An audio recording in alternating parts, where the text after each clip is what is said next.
देखी आपके भैया क्या आवे थी बाहर से मुंह में रहिए करे तो हमें हमारे घर में अब ना रहो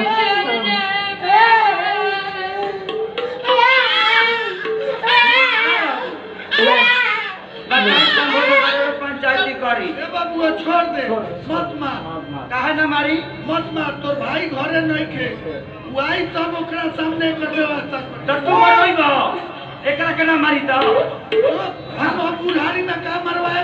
बबुआ हां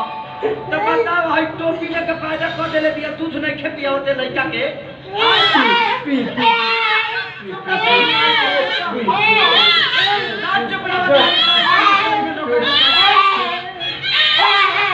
शंभू बाबा पहले के लोग लइकन के छाती के दूध पिया होता बात पाए हमार बाबू आजकल डब्बा पिया के डब्बा बना दे तरी सब चूसा दी ये मतलब तो कहां से दुनिया है कि बाबू है के पापा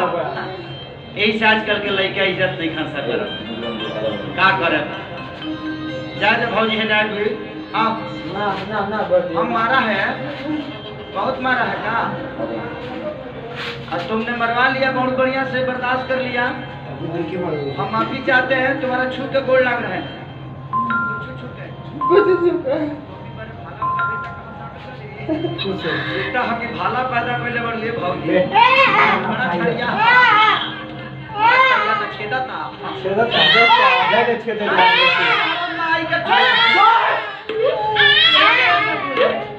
लड़का के चाचा इतना तेज बानी तो लड़का कितना होई अरे बाप रे बाप तू कौन तेज है खुना से इतना भाला वाला लड़का ना है ना कर तू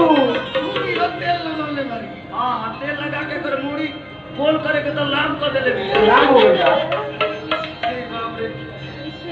बाप रे तेल लगाले बड़ खेल कइले बड़ खेल कइले तू बता तेल लगाले बड़ गई ना खाती सरसट दोनों टाइम हम मोली ले बाबू दोनों टाइम हां दोनों टाइम मोले नहीं हमें मिला के जवाई हां त जवाई ने करा के तनी हिंग चट्टा कर जाता अन्नाई खा मिलत ना ए राम मंगा से मांग लिया ई पहले हिंगे बेचता ले तनी अंजनी भैया के सामने में पड़ल त बेचारा ढोलक बजावे लगल आज नाम हो गेल ढेर दाम हो गए तब से लेकिन भाला वाला लड़का आज हम ना देख रहे दादा पहली बार भाला वाला लड़का क्षेत्र के विकास होई बहुत विकास होई मात्र ये बाबू मात्र चुप रहो ना चुप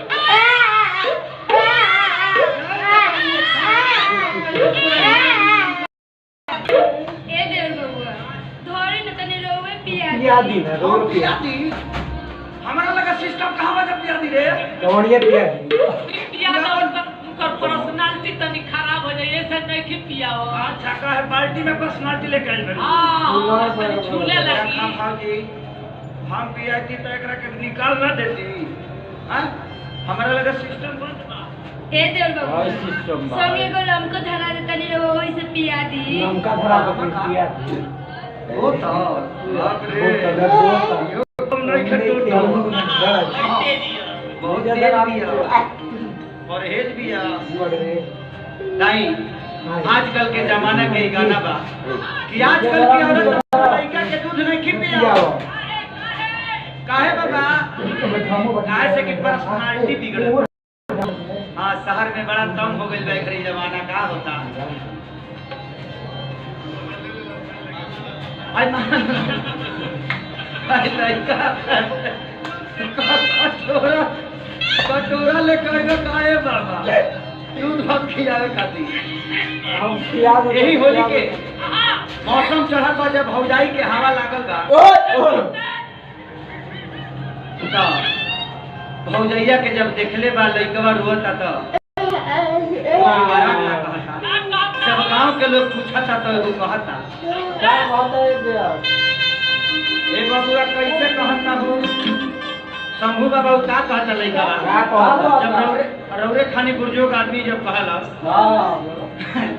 कि बबुआ तोरा घर में बड़ा शोर होता रे हां का होता बबुआ तोरा घर में बड़ी हल्ला होता का करे बाबा हम जाई मिल गए पार्टी में पर्सनालिटी ले लिया सोनो मिल दिया तो घर में रखे के पड़ी बाहर भी आ दिया बुता के भाई तू का से मरम जनबो इन लोगों के बारे में मत सोचो कोई तुमसे ज्यादा ताकतवर नहीं इस दुनिया में सबसे बड़ा युद्ध मौत है